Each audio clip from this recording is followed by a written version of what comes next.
మనం అనేకమైన విషయాల మీద చర్చించి ఒక రోడ్ మ్యాప్తో మనం ముందుకు వెళ్తా ఉన్నాం. రాబోయే రోజుల్లో ఏం చేస్తే ఈ రాష్ట్రానికి మంచి జరుగుతుంది ఒక రోడ్ మ్యాప్ వేసుకుంటే ఎప్పటికప్పుడు దాని గురించి డిస్కస్ చేసి మనం ఈ గత 3 నెలల్లో కూడా చేసినటువంటి కార్యక్రమం పైన కూడా మనం ఈరోజు చర్చించడం జరుగుతుంది. ఎందుకంటే ఈ రాష్ట్రాన్ని మళ్ళీ పునర్నిర్మించాలి, ఒక పటిష్టమైన నిర్మాణం ఉండాలి అనే లక్ష్యంతో ఈ యొక్క కార్యక్రమం చేస్తాను. ఎందుకంటే గత పాలకుడు ఒకే ఒక కలెక్టర్ కాన్ఫరెన్స్ పెట్టాడు. అది కూడా ఒక మంచి కట్టడంలో పెట్టి ఆ కట్టడాన్ని కూలకొట్టి 30 సంవత్సరాలు ఈ రాష్ట్రానికి తీసుకెళ్లాడు. కాబట్టి ఈ రాష్ట్రానికి మనందరం సమిష్టిగా పనిచేసి పునర్నిర్మించాలనే లక్ష్యంతోనే మనం ఇంత ఒక కార్యాచరణతో ముందుకు వెళ్తా ఉన్నాం. గవర్నెన్స్ అంటే అకౌంటబిలిటీ, గవర్నెన్స్ అంటే ట్రస్ట్, గవర్నెన్స్ అంటే ఈక్విటీ అండ్ ఇంక్లూజివ్స్ అని నమ్మి అది ఆచరణ చేసే గొప్ప నాయకుడు మనకు ఉన్నాడు. కాబట్టి ఈరోజు ప్రపంచం అంతా కూడా మన ఆంధ్రప్రదేశ్ వైపు చూస్తుంది. ఎందుకంటే మనం చూసాం, మన విశాఖలో సిఐఏ సమ్మిట్ దానికి నిదర్శనం.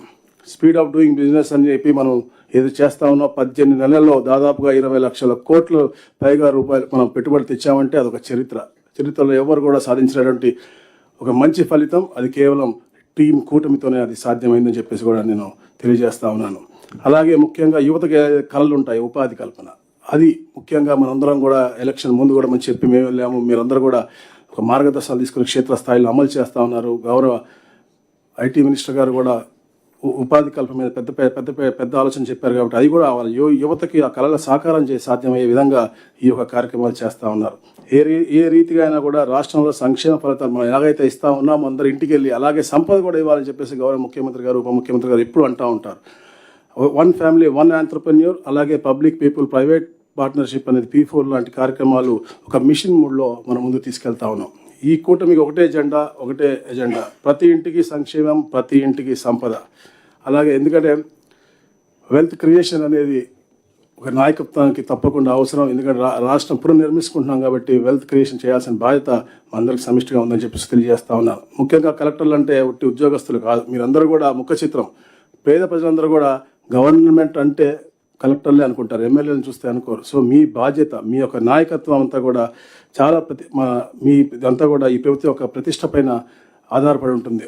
మనం రాష్ట్ర అభివృద్ధి కంకణం కట్టుకుని రాత్రు పగలు కష్టపడతా ఉన్నాం. అయినప్పటికీ కూడా కొంత నాయకులు ఉంటారు, చిన్న దొంగతనాలు కూడా సమర్థిస్తారు, చిన్న దొంగతనాలు అంటారు, పెద్దవి అంటారు, లేకపోతే విపరీతమైనటువంటి నెగిటివిటీ మాట్లాడుతూ ఉంటారు. అవి కూడా మనం ఖండించాల్సిన అవసరం ఉంది. కలెక్టర్గా ఉండొచ్చు, ఎస్పీగా ఉండొచ్చు, అధికార రూపంలో మీరందరూ కూడా ఎవరైతే ప్రజలకి హాని కలిగే కార్యక్రమాలు చేస్తూ ఉంటారో, మాట్లాడతారో, అవి కూడా మనం చేయాల్సిన అవసరం ఉంది. ఎందుకంటే ఈరోజు డిజిటల్ యుగం, అది ఎంతో అపారమైనటువంటి మనకు సమాచారం లభిస్తుంది. కానీ దాంట్లో కూడా కొన్ని తప్పుడు దారులు చూపించి తప్పుదోవ చూపించే వాళ్ళు ఉంటారు. దాని మీద కూడా మనం ప్రజలను చైతన్యపరచాల్సిన అవసరం మనందరికీ సమిష్టిగా ఉందని చెప్పేసి కూడా నేను తెలియజేస్తూ ఉన్నాను. ముఖ్యంగా ఏదైతే గ్రీవెన్స్లు ఉన్నాయో, వివిధ శాఖల నుంచి కూడా మనకి ఎన్నో గ్రీవెన్స్ వస్తున్నాయి. ముఖ్యంగా రెవెన్యూ, పోలీస్, మున్సిపల్ డిపార్ట్మెంట్స్ ఇవన్నీ వస్తూ ఉంటాయి.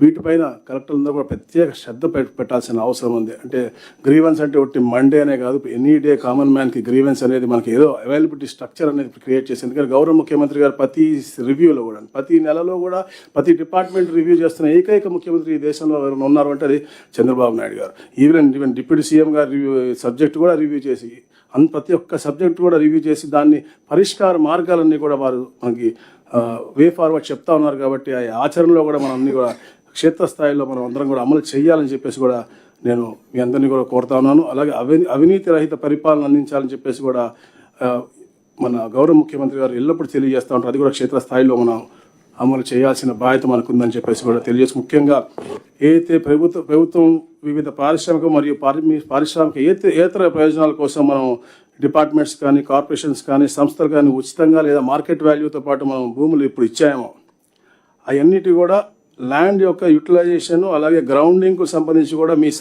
సమాచారం మాకు వ్యక్తిగతంగా మీరు పరిశీలించి తప్పకుండా తెలియజేయాలి. ఎందుకంటే ఇది రాష్ట్ర భవిష్యత్తు, ఒక సంకల్పంతో మన నాయకులు పనిచేస్తూ ఉన్నారు అందరూ కూడా.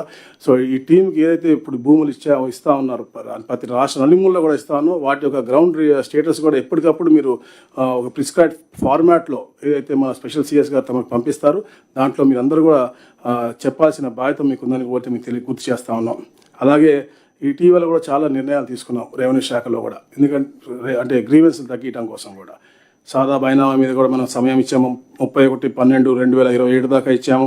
అలాగే ఏదైతే మనం 10 లక్షల కంటే వారసత్వ భూములు ఉన్నాయి, 10 లక్షల కంటే తక్కువ ఉంటే దానికి 100 రూపాయలకి, 10 లక్షల కంటే ఎక్కువ ఉంటే అది 1000 రూపాయలకి చేసి, అంటే ఎక్కడ కూడా గ్రీవెన్స్లు అనేది తగ్గాల, ఎక్కడ కూడా డిస్ప్యూట్స్ ఉండకూడదన్న లక్ష్యంతో గౌరవ ముఖ్యమంత్రి గారి ఆలోచనతో ఎన్నో కార్యక్రమాలు రూపకల్పన చేస్తా ఉన్నాం. అవన్నీ కూడా క్షేత్రస్థాయిలో అమలు చేయడంలో మాత్రం మీరు కీలక పర్వం మీదే కాబట్టి తప్పకుండా అన్ని చేస్తారని చెప్పేసి కూడా నేను రిక్వెస్ట్ చేస్తూ ఉన్నాను. అలాగే రీసర్వే 2.0 మన ప్రభుత్వం చాలా సమర్థవంతంగా చేస్తూ ఉంది. అన్ని సమస్యలు కూడా ఏదైతే విస్తీర్ణంలో ముఖ్యంగా ఎక్కువ వస్తూ ఉన్నాయి దాని మీద ప్రత్యేక దృష్టి పెట్టి గౌరవ ముఖ్యమంత్రి గారు కూడా చెప్పారు. ఎవరైతే జాయింట్ కలెక్టర్స్ ఇప్పుడు ఉంటారో అందరూ కూడా రెవెన్యూ సమస్యలన్నీ కూడా పూర్తిగా పరిష్కరించడానికి ఎక్కువ సమయం కేటాయించాలని చెప్పేసి కూడా మరి రివ్యూలో చెప్పారు. ఆ దిశగా మీరు కూడా మీ కింద ఉన్నటువంటి అధికారులందరూ కూడా ఆ కార్యాచరణ రూపకల్పన చేసి ఎక్కడ కూడా జాయింట్ ఎల్పిఎంలు కానీ ఎలాంటి సమస్యలు కూడా అయితే మేజర్ గ్రీవెన్సెస్ 2 లక్షల దాకా జాయింట్ ఎల్పిఎం ఉన్నాయి. వాళ్ళు ఎల్పిఎం తీసుకుంటా ఉన్నారు. Either they are going abroad or they are going somewhere, కుటుంబంలో ఉంది కదా అని వదిలేస్తున్నారు. రిజిస్ట్రేషన్ అప్పుడు వస్తూ ఉన్నారు. ఆ టైంలో నెల తరబడి జరిగిందల్లా గ్రీవెన్స్ రూపాన్ని వస్తూ ఉంది. కాబట్టి దాన్ని కూడా మీరు ప్రత్యేక శ్రద్ధ పెట్టి వాళ్ళు చైతన్యపరిచి చేయాల్సిందిగా మేము రిక్వెస్ట్ చేస్తూ ఉన్నాం. అలాగే ఎప్పుడు ఎలాంటిది ఉన్నా కూడా టీం కూటమి అనేది 24/7 they are working for public, and as a team we all should definitely give good service to the people. So అందుకే గ్రీవెన్స్ పరిష్కారం కేవలం మండే కాదు 7 రోజులు గ్రీవెన్స్ పరిష్కారం కోసం మనం కష్టపడాలని చెప్పేసి కూడా తెలియజేస్తా ఉన్నాం. అలాగే ముఖ్యమైన సమస్య రెవెన్యూలో ఉందో ల్యాండ్ క్లాసిఫికేషన్ది అయ్యే లక్ష గ్రీవెన్స్లు ఉన్నాయి. దాని మీద కూడా శ్రద్ధ పెట్టి వచ్చే కలెక్టర్ కాన్ఫరెన్స్ కల్లా అవన్నీ కూడా పూర్తి చేయాలని చెప్పేసి కూడా నేను మిమ్మల్ని కోరుతా ఉన్నాను. ఏదైతే రీసర్వే జరిగిన గ్రామాల్లో ఉన్నటువంటి 20 లక్షల పాస్బుక్లు సంక్రాంతి కల్లా డెడ్ లైన్ పెట్టి అది పూర్తిగా ఇచ్చేయాలని చెప్పేసి కూడా నేను తెలియజేస్తా ఉన్నాం. ఏదైతే ఫ్రాడ్లెట్ రిజిస్ట్రేషన్ మీద గవర్నమెంట్ భూములు రిజిస్ట్రేషన్ చేస్తే వాటిని రద్దు చేసే హక్కు కలెక్టర్లకు ఇచ్చామో, ప్రైవేట్ భూములు రిజిస్టర్ చేస్తే ఇచ్చే హక్కులు కూడా లా నుంచి కూడా క్లియర్ అయింది. అది కూడా మేము దాన్ని వే ఫార్వర్డ్ కూడా త్వరలో మన స్పెషల్ సిఎస్ గారు ఇస్తారని చెప్పేసి కూడా తెలియజేస్తున్నాం. ఇట్లా అన్ని రంగాల్లో కూడా ఒక మంచి మెరుగైన పరిపాలన ఇవ్వాలి అనే లక్ష్యంతో గౌరవ ముఖ్యమంత్రి గారు, ఎందుకంటే హెల్దీ వెల్దీ హ్యాపీ ఆంధ్రప్రదేశ్ని చూడాలి, రాబోయే తరాలకి ఒక మంచి భవిష్యత్తు ఇవ్వాలని చెప్పేసి ఒక లక్ష్యంతో పనిచేస్తాను. దానికి మీ అందరం కూడా, ఎందుకంటే coming together is beginning, keeping together is progress, working together is success అని చెప్పి నమ్మే నాయకులు కాబట్టి తప్పకుండా మీ అందరూ కూడా దానికి సహకరించి ఈ కూటమి ప్రభుత్వానికి ఒక అద్భుతమైనటువంటి చరిత్రలో నిలిచిపోయే ఈ యొక్క ఘట్టం. ఎందుకంటే నేను మళ్ళా రాజకీయం చెప్తా ఉన్నా, గత పరిపాలకుడు రాష్ట్రాన్ని 30 సంవత్సరాల వెనక తీసుకెళ్లాడు కాబట్టి ఈ 5 సంవత్సరాల నిర్మాణం, దాని తర్వాత